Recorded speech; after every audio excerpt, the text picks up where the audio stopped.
The Ugly Duckling by Hans Christian Andersen. It was so beautiful out on the country. It was summer. The wheat fields were golden, the oats were green, and down among the green meadows the hay was stacked. There the stork minced about on his red legs, clacking away in Egyptian, which was the language his mother had taught him.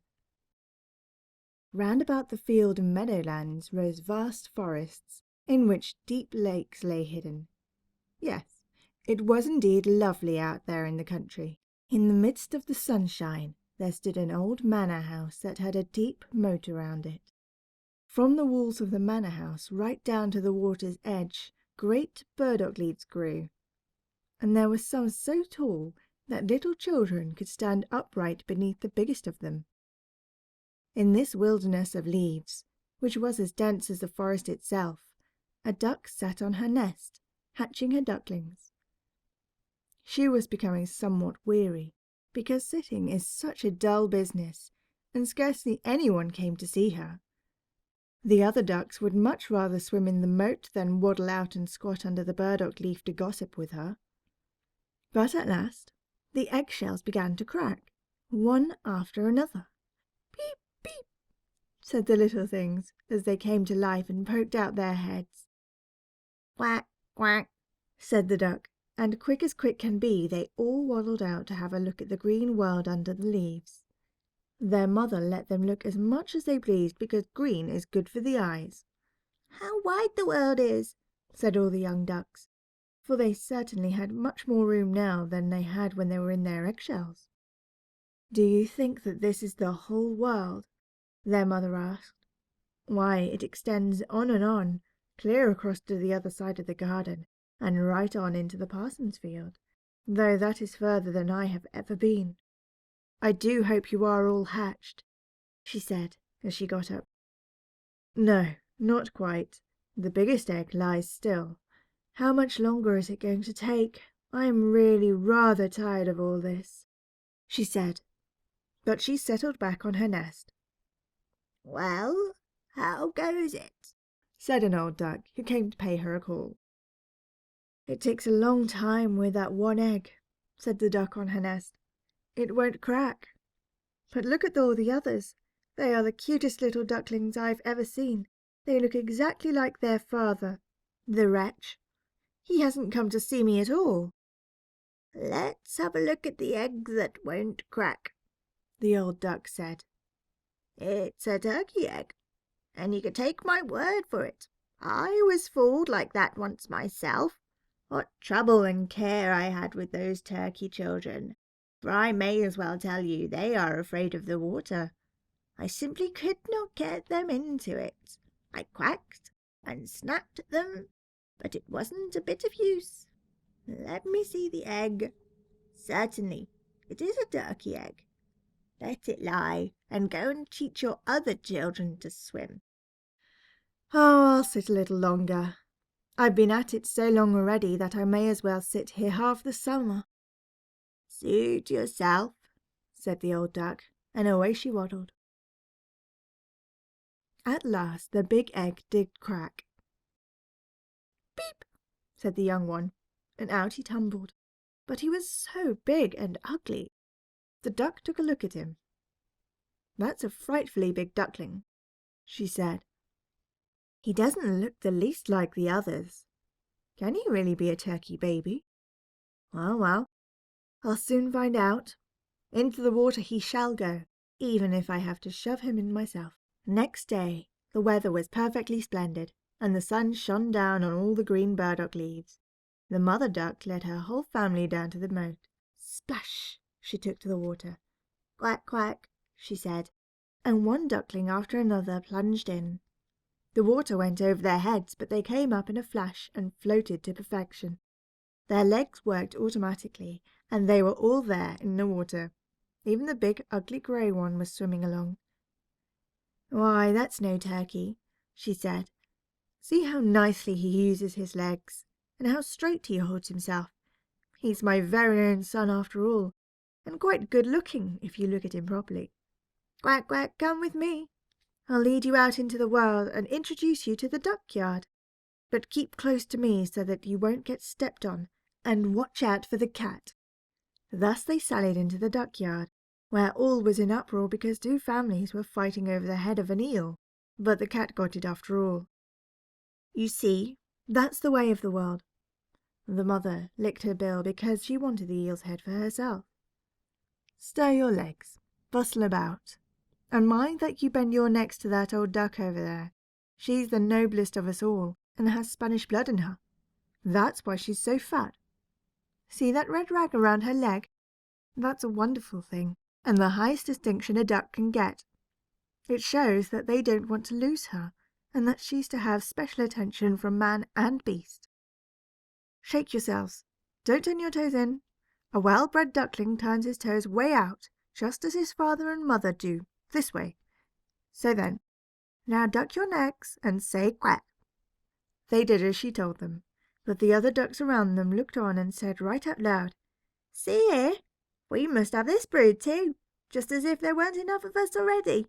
And fie, what an ugly-looking fellow that duckling is. We won't stand for him." One duck charged up and bit his neck. "Let him alone," his mother said. "He isn't doing any harm." "Possibly not," said the duck who bit him, "but he's too big and strange, and therefore needs a good whacking." "What nice-looking children you have, mother," said the old duck with the rag round her leg. "They are all pretty except for that one. He didn't come out so well. It's a pity you can't hatch him again." "That can't be managed, your ladyship," said the mother. "He isn't so handsome, but he's as good as can be, and he swims just as well as the rest, or, I should say, even a little better than they do. I hope his looks will improve with age, and after a while he won't seem so big. He took so long in the egg, and that's why his figure isn't all that it should be." She pinched his neck and preened his feathers. "Moreover, he's a drake, so it won't matter so much. I think he will be quite strong, and I'm sure he will amount to something." "The other ducklings are pretty enough," said the old duck. "Now make yourselves right at home, and if you find an eel's head, you may bring it to me." So they felt quite at home, but the poor duckling, who had been the last out of his egg, and who looked so ugly, was pecked and pushed about and made fun of by the ducks and the chickens as well. "He's too big," said they all. The turkey gobbler, who thought himself an emperor because he was born wearing spurs, puffed up like a ship under full sail and bore down upon him, gobbling and gobbling until he was red in the face. The poor duckling did not know where he dared stand or where he dared walk. He was so sad because he was so desperately ugly, and because he was the laughing-stock of the whole barnyard. So it went on the first day, and after that things went from bad to worse. The poor duckling was chased and buffeted about by everyone. Even his own brothers and sisters abused him. "Oh," they would always say, "how we wish the cat would catch you, you ugly thing." And his mother would say, "How I do wish you were miles away." The ducks nipped at him, and the hens pecked at him, and the girl who fed them kicked him with her foot. So he ran away, and he flew over the fence. The little birds in the bushes darted up in a fright. "That's because I'm so ugly," he thought, and closed his eyes. But he ran on just the same until he reached the great marsh where the wild ducks lived. There he lay all night long, weary and disheartened. When morning came, the wild ducks flew up to have a look at their new companion. "What sort of creature are you?" they asked, as the duckling turned in all directions, bowing his best to them all.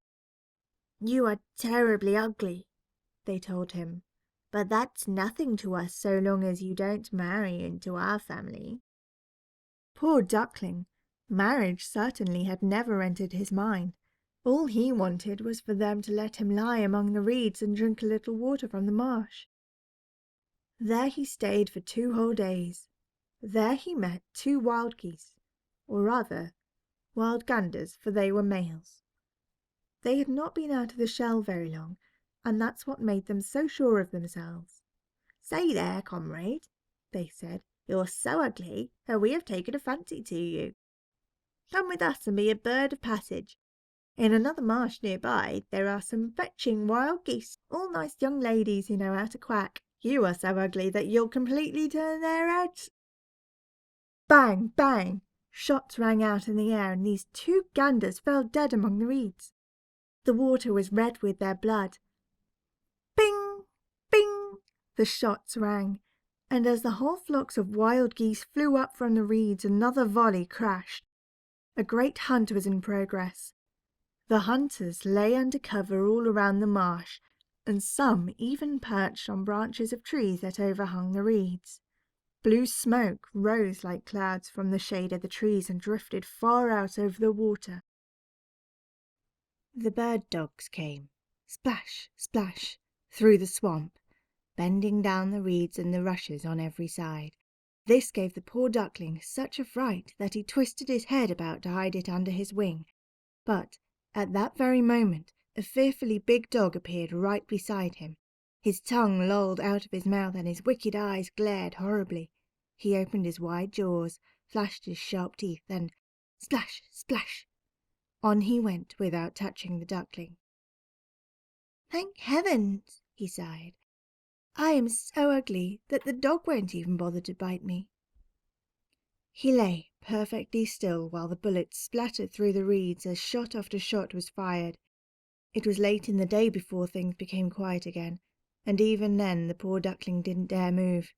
He waited several hours before he ventured to look about him, and then he scurried away from that marsh as fast as he could go. He ran across the field and meadows. The wind was so strong that he had to struggle to keep his feet.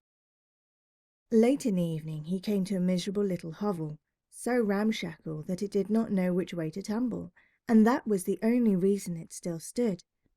The wind struck the duckling so hard that the poor little fellow had to sit down on his tail to withstand it. The storm blew stronger and stronger, but the duckling noticed that one hinge had come loose, and the door hung so crooked that he could squeeze through the crack into the room, and that's just what he did. Here lived an old woman with her cat and her hen. The cat, whom she called Sunny, could arch his back, purr, and even make sparks, though for that you had to stroke his fur the wrong way. The hen had short little legs, so she was called Cheeky Shortleg. She laid good eggs, and the old woman loved her as if she had been her own child. In the morning they were quick to notice the strange duckling.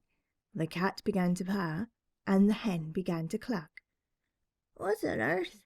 The old woman looked around, but she was short-sighted, and she mistook the duckling for a fat duck that had lost its way. "That was a good catch," she said. "Now I shall have duck eggs, unless it's a drake. We must try it out." So the duckling was tried out for 3 weeks, but not one egg did he lay. In this house the cat was the master and the hen was mistress. They always said, "We and the world," for they thought themselves half of the world, and the much better half at that. The duckling thought that there might be more than one way of thinking, but the hen would not hear of it. "Can you lay eggs?" she asked. "No? Then be so good as to hold your tongue." The cat asked, "Can you arch your back, purr, or make sparks?" "No." "Then keep your opinion to yourself when sensible people are talking." The duckling sat in a corner feeling most despondent. Then he remembered the fresh air and the sunlight. Such a desire to go swimming on the water possessed him that he could not help telling the hen about it. "What on earth has come over you?" the hen cried. "You haven't a thing to do, and that's why you get such silly notions. Lay us an egg, or learn to purr, and you'll get over it." "But it's so refreshing to float on the water," said the duckling. "So refreshing to feel it rise over your head as you dive to the bottom." "Yes, it must be a great pleasure," said the hen. "I think you must have gone crazy. Ask the cat, who's the wisest fellow I know, whether he likes to swim or dive down into the water. Of myself I say nothing, but ask the old woman, our mistress. There's no one on earth wiser than she is. Do you imagine she wants to go swimming and feel the water rise over her head?" "You don't understand me," said the duckling. "Well, if we don't, who would? Surely you don't think you are cleverer than the cat and the old woman, to say nothing of myself. Don't be so conceited, child. Just thank your Maker for all the kindness we have shown you. Didn't you get into this snug room and fall in with people who can tell you what's what? But you are such a numbskull that it's no pleasure to have you around. Believe me, I tell you this for your own good. I say unpleasant truths, but that's the only way you can know who your friends are. Be sure now that you lay some eggs. See to it that you learn to purr or make sparks." "I think I'd better go out into the wide world," said the duckling. "Suit yourself." So off went the duckling. He swam on the water and dived down into it, but he was still slighted by every living creature because of his ugliness. Autumn came on. The leaves in the forest turned yellow and brown. The wind took them and whirled them about. The heavens looked cold as the low clouds hung heavy with snow and hail. Perched on the fence, the ravens screamed, "Caw! Caw!" and trembled with cold. It made one shiver to think about it. Pity the poor duckling. One evening, just as the sun was setting in splendor, a great flock of large, handsome birds appeared out of the reeds. The duckling had never seen birds so beautiful. They were dazzling white with long, graceful necks. They were swans. They uttered a strange cry as they unfurled their magnificent wings to fly from this cold land, away to warmer countries and to open waters. They went up so high, so very high, that the ugly little duckling felt a strange uneasiness come over him as he watched them. He went around and round in the water like a wheel. He craned his neck to follow their course and gave a cry so shrill and strange that he frightened himself. Oh, he could not forget them, those splendid happy birds. When he could no longer see them, he dived to the very bottom, and when he came up again he was quite beside himself. He did not know what birds they were or whither they were bound, yet he loved them more than anything he had ever loved before. It was not that he envied them, for how could he ever dare dream of wanting their marvellous beauty for himself? He would have been grateful if only the ducks would have tolerated him, the poor ugly creature. The wind grew cold, so bitterly cold that the duckling had to swim to and fro in the water to keep it from freezing over. But every night the hole in which he swam kept getting smaller and smaller. Then it froze so hard that the duckling had to paddle continuously to keep the cracking ice from closing in upon him. At last, too tired to move, he was frozen fast in the ice. Early that morning a farmer came by, and when he saw how things were, he went out on the pond, broke away the ice with his wooden shoe, and carried the duckling home to his wife.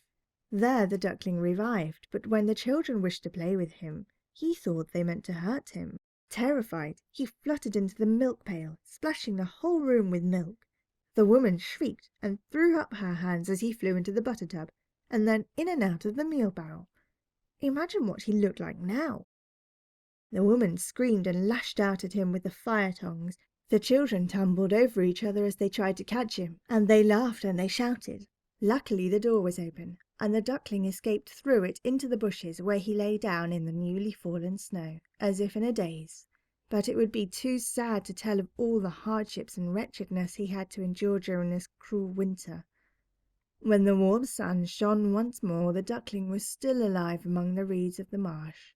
The larks began to sing again. It was beautiful springtime. Then, quite suddenly, he lifted his wings. They swept through the air much more strongly than before, and their powerful strokes carried him far. Before he quite knew what was happening, he found himself in a great garden where apple trees bloomed.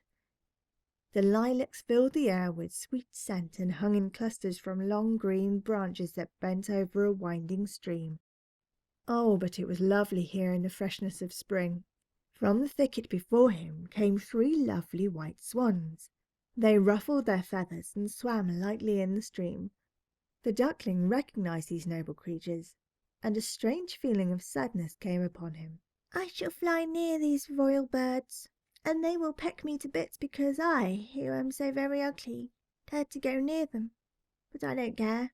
Better be killed by them than to be nipped by the ducks, pecked by the hens, kicked about by the hen-yard girl, or suffer such misery in winter." So he flew into the water and swam down towards the splendid swans. They saw him and swept down upon him with their rustling feathers raised. "Kill me," said the poor creature, and he bowed his head down over the water to wait for death. But what did he see there, mirrored in the clear stream? He beheld his own image, and it was no longer the reflection of a clumsy, dirty grey bird, ugly and offensive. He himself was a swan. Being born in a duck-yard does not matter, if only you are hatched from a swan's egg. He felt quite glad that he had come through so much trouble and misfortune, for now he had a fuller understanding of his own good fortune and of beauty when he met with it. The great swans swam all around him and stroked him with their bills. Several little children came into the garden to throw grain and bits of bread upon the water. The smallest child cried, "Here's a new one!" and the others rejoiced. "Yes, a new one has come!" They clapped their hands, danced around, and ran to bring their father and mother. And they threw bread and cake upon the water, while they all agreed, "The new one is the most handsome of all. He's so young and good-looking." The old swans bowed in his honor. Then he felt very bashful, and tucked his head under his wing. He did not know what this was all about. He felt so very happy, but he wasn't at all proud, for a good heart never grows proud.